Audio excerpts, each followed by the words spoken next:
Hi, I'm Alicia Michaud with Steiner Info, and today I'm going to talk a little bit about contingency contracts. A contingency contract is what is used when a buyer has to sell their current home in order to purchase a new home. The contingency is what allows them to cancel the contract without losing earnest money if for some reason their house doesn't sell or doesn't close. There are a lot of risks to both sides of a contingency contract. I think the ones for the seller are obvious. There's another layer of risk, meaning they have to worry about their buyer closing the deal and their buyer's buyer closing the deal. But I think what is often overlooked is the risk to the buyer in the situation. The reason for this risk is that it's very hard to get out of a contract when you're selling it. There are a lot of outs for a buyer. Most sellers, depending on the market, are going to want a buyer to be under contract, meaning their house is already under contract to sell, preferably past option period.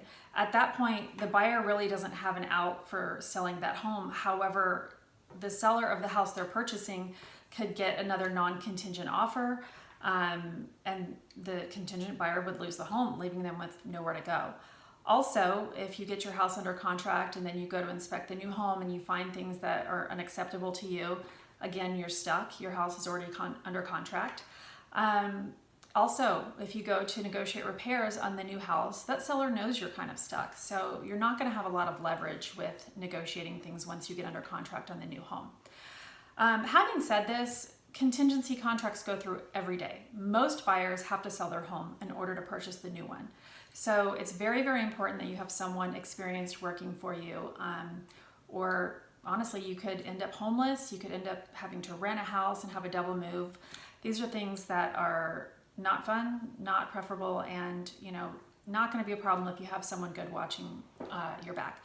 So if you're a seller who's selling a home that's above the price of most first-time buyers, chances are you could get a contingent buyer writing an offer on your home. And if you're a buyer who has to sell their home in order to purchase a new one, give me a call. I've done this many, many, many times over the last 19 years successfully. No one's been homeless yet. I would love the opportunity to explain this in more detail with you so that you can have a successful move. Thank you.